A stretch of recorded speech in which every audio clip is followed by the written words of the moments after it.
Hello, my dear class 12 history students. Welcome back once again to history class. Today we will continue what we have left from the previous class, that is chapter 10 on the chapter colonialism and rural society. And today we are going to discuss on two topics, that is Ryotwari settlement and rural indebtedness. This will be the two topics for today. So let us first get into the Ryotwari settlement, and under this we will see what are the features of this Ryotwari settlement and how did the introduction of this Ryotwari settlement it affected the Indian peasants. And please don't forget to remember that all these land settlements are a byproduct of British rule in India, which affected the Indian peasants. So please do keep in mind. So what is this Ryotwari settlement? So if we are to see the background of this Ryotwari settlement, when we say Ryotwari, it means it is referring to a tenant farming or an Indian peasants. So the land settlement, if we are going by definition, then the land settlement that the British introduced in the Deccan region, that is in the western part of India, in this region, especially in the state of Bombay, it is known as a Ryotwari settlement. Please remember that the land revenue or the land tax settlement that the British introduced in this region, that is in the Deccan region, this is known as Ryotwari settlement. It was first started by Munro, who was the Viceroy of India at the time. So the brainchild for starting this Ryotwari settlement in India was Munro in the year 1820. Kindly keep in note of all these names and then the years, which will be very important for you. And then it was introduced in the region of Bombay, Madras and Assam. Please remember that the Ryotwari settlement it reached even to the geographical extent of Assam. But please remember that we are mainly focusing on the Deccan region of India, that is on the western part of India. So Ryotwari settlement is a land settlement that the British introduced in the region of Deccan, especially Bombay. It was started by Munro in the year 1820 in the region of Bombay, Madras and Assam. So what are the features of this Ryotwari settlement? Or what are the main points of this Ryotwari settlement? So under this Ryotwari settlement, the first feature is that under this settlement, there was individual ownership of land, unlike the permanent settlement, which we have already discussed in the previous tutor. So under the permanent settlement, the zamindars who collected taxes from the peasants were made the owner of the land, in a sense that the real owner they lost the ownership of their own land.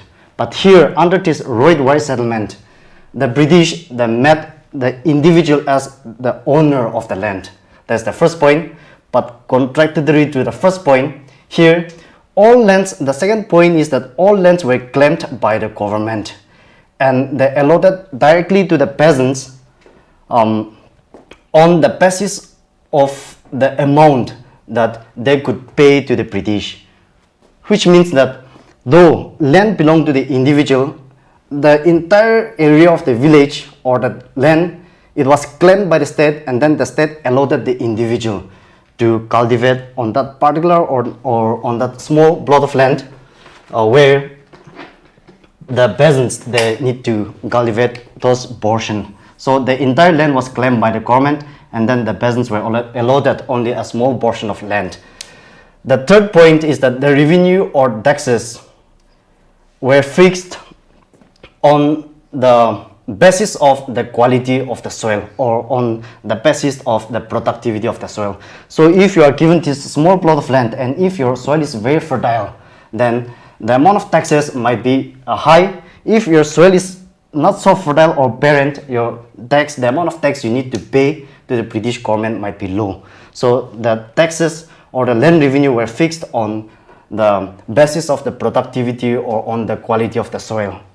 The next point under this Ryotwari settlement or under the features of this Ryotwari settlement is that the rate of land revenue changes every 30 years. So every 30 years, the rate or the amount of land revenue, it changes every 30 years. But here again, one contradictory point here is that the government has the authority to increase the revenue whenever or wherever they wanted, which means that even if the land revenue were to be fixed, or even if the land tax were to be changed every after 30 years, the government has all the power or all the authority to change those land revenue or land tax anytime they wanted. So those are the features of the Ryotwari settlement. Now we will discuss about the impacts or the effects of this Ryotwari settlement. The first is that this land settlement, which was introduced in the region of Deccan, especially in Bombay, it benefited the government and the zamindars and the moneylenders. So which means that the Indian peasants were being exploited by the government. The whole idea of the introduction of this land settlement, known as this Ryotwari settlement, is to extract maximum profit from the Indian farmers or the poor Indian cultivators. The second point is that the revenue demand or the land tax was fixed at a very high rate that many Indian villages, they deserted the village and migrated to new places. And that is why it led to the decline or the downfall or the failure of this Ryotwari settlement. Since they implemented a policy in this region, in the region of Bombay, but then if there is no people, then there will be no laws to implement it. So when the British government fixed the land revenue or the land tax to a very high standard, the peasant could not able to pay, so they left the village and migrated to new places. So these are the effects of the Ryotwari settlement, and it led to the failure of this Ryotwari settlement. In addition, there was one incident or there was one historical happening that was going on in India at that time. That is the Great Famine of 1932 to 34. So in 1932, especially 1932 to 34, there was a severe famine, and in this famine, many of the cattle which the peasants or the farmers were rearing died, and more than half of the population here in the region of Deccan died. So this severe famine, it also affected the Indian peasants. And for the peasants, to own a cattle is the treasure. And once they lost their cattle, it also leads to the loss of productivity of their farming, since they use it for manure, for agriculture, and as well as milk and meat production. So the loss of their cattle in the famine, the Great Famine of 1932 to 34, it affected the Indian peasants. Another reason which affected, or one more incident which affected the Indian peasants, was the cotton boom. And in your page 204, if you flip there, you will find the effects of cotton boom. And you know what is cotton, and if we are to define what is boom in economic term, it means increase in business activity or a market or an economy. Increase in market activity or in economy, or increase in market activities. So the question here is, how is this cotton boom, it affected the Indian peasants? And when we say boom, it means positive impact. But how did this cotton boom, it affected the Indian peasants? So for this topic, I'll take you back to another picture which is inside your syllabus, which is inside your textbook only. So till 1860, please remember that the British, they depended on America for the import of cotton. So America, the American, they supply a huge quantity of cotton to Britain. And the question here comes again, why do the British industries, they needed cotton? And if you look at the time frame, we are talking about 1860s, and here in 1860s, industrial revolution was going on in England. And those industries in England, they needed a huge quantity of cotton in order to produce finished product, or in order to produce cotton cloth, garments, etc. That's why the British, they needed a huge quantity of cotton, and for that the British, they depended largely on America for the import of cotton for the industries before 1860. But after 1860, Civil War broke out in America, and I'm sure you must be aware that from 1860 to 65 there was a civil war in America, which led to the abolition of slavery under Abraham Lincoln. That was for your information. But when civil war was going on in America from 1860 to 65, when we say civil war, it is an internal war. And when internal war was going on, then the American farmers, they cannot go to the fields, to the farm to cultivate cotton or to produce cotton, and therefore the supply of cotton from America to Britain, it declined drastically. It declined to a great extent. Now the British, they no longer get what they required from America, and for that the British, they turned their attention towards India for the production of cotton. Please keep in mind that before 1860 the British depended on America for the production of cotton, but when Civil War broke out in America, America could no longer supply cotton to British, and therefore the British turned their attention towards India for the production of cotton. And then the British tried to increase the production of cotton in India by borrowing money, or by lending money to the Indian peasants through the moneylenders, through the zamindars. But here again, in 1865, the American Civil War ended in the year 1865.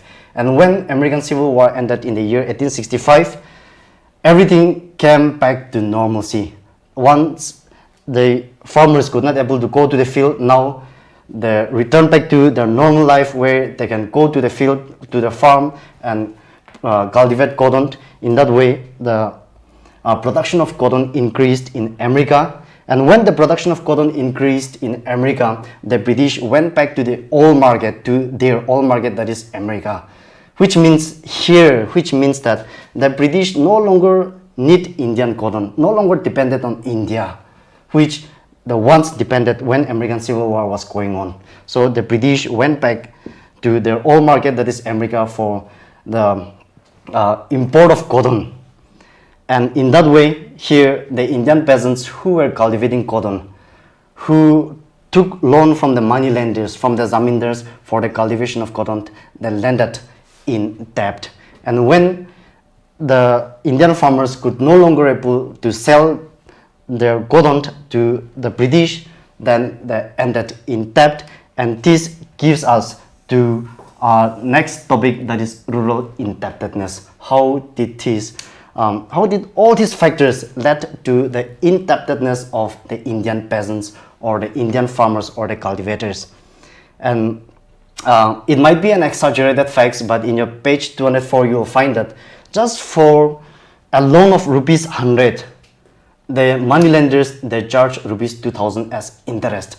That was the kind of extortion, that was the kind of exploitation the Indian peasants have to face in the hands of those moneylenders, in the hands of those zamindars, etc. And that, in fact, it led to indebtedness of the peasant. So now we will go to the next topic, that is rural indebtedness. And when we say rural, it means not of the town, in the countryside. And indebtedness, as you all know, indebtedness in its simplest definition, it means being in debt, or the obligation of repayment,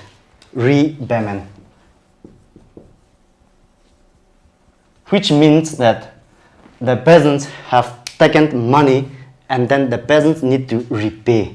That is indebtedness. So we are going to see the effects of colonialism on the Indian society, especially referring to the countryside. So before going into rural indebtedness, one of the great historians, a professor by profession, Dr. R.C. Majumdar, he says that the first evil consequences of British rule in India was the economic exploitation of India. So if you look at the quotation, the first evil consequences of British rule was the economic exploitation of India. That is the picture of the British rule in India, was to exploit economically, was to exploit the Indian peasants. So this rural indebtedness, it is the overall collection of points which we have already discussed in the previous tutor. So here you will find that under the permanent settlement, the zamindars, the moneylenders, and the British exploited the Indian peasants. Under the Ryotwari settlement, which we have already discussed, this settlement, it benefited only the government, only the British government. Please keep in mind that. So the kind of land settlement that the British introduced in India, either be it a permanent settlement or a Ryotwari settlement or a Mahalwari settlement, it only focused on the exploitation of the Indian peasants, and it led to indebtedness of those farmers. Under the British rule, land became a personal property, and it led to indebtedness of the peasants, which means under the British rule, there was a fragmentation of land holding. And if you look up here at the board, you will find that before, land was not a personal property. So if a farmer wished to cultivate a bigger plot of land, he can do so. But once the British owned all this particular plot of land, they give specific areas to the farmers or to the cultivators. If he wished to cultivate a bigger plot, it cannot. Why? Because the portion of land belongs to others and not to him, which leads to less productivity. He cannot produce more. And that is why when he cannot produce more, he obviously needs the help of those moneylenders, those zamindars to survive. And when those moneylenders, they offered help, they help those peasants, those cultivators with a very high rate of interest, and that in turn led to indebtedness. Please remember that. With the coming of the British, the Indian peasants, apart from paying land tax or land revenue at a very high rate, they started paying taxes on essential commodities like salt, sugar, oil, etc. So all these things are very new to the Indians, which they have not been doing, and that extra burden of taxes, it led to indebtedness of the Indian peasants. Under the British rule, forests became a monopoly of the state.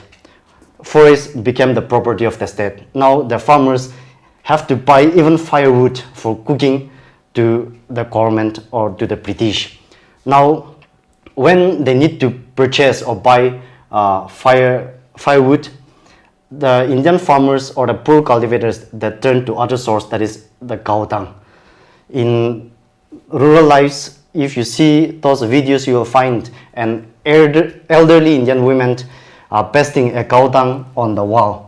And after drying up, they used to take those cow dungs and they burn for cooking purposes. Once they started using those cow dungs, then the productivity or the fertility of the soil, it reduces because the manure which they have been using, now they turn it for cooking purposes. So it also affected the productivity of the soil, which led to indebtedness. Besides all these factors which were introduced by the British affected the Indian peasants, the Indian farmers or the peasants, they do lots of spending on ceremonies like marriages, death, etc. All this affected to the economy of the Indian peasants, and in addition to that, natural calamities like flood, severe famine, all this also added to the burden of the Indian peasants, and all this in fact led to indebtedness of the peasants. So please keep in mind that India before the coming of the British rule was a self-sufficient village economy, and when we say self-sufficient, which it meant that whatever they need, they produce by themselves, and it enabled them to sustain their life. But with the coming of the British, they introduced different kinds of land settlement. They introduced different kinds of land policy, a land revenue, a land tax, which exploited the Indian peasants, and all this led to indebtedness, and all this draws back to our topic, to our chapter, colonialism and rural society, colonialism and its impact on the Indian society. So I encourage you to go through your text. From the next tutor, we will be continuing with chapter 11, a new chapter, that is representation of 1857. I encourage you to at least go through your textbook once, so that once we get back into our tutor class, you will be familiarized with our topic. Yeah, thank you.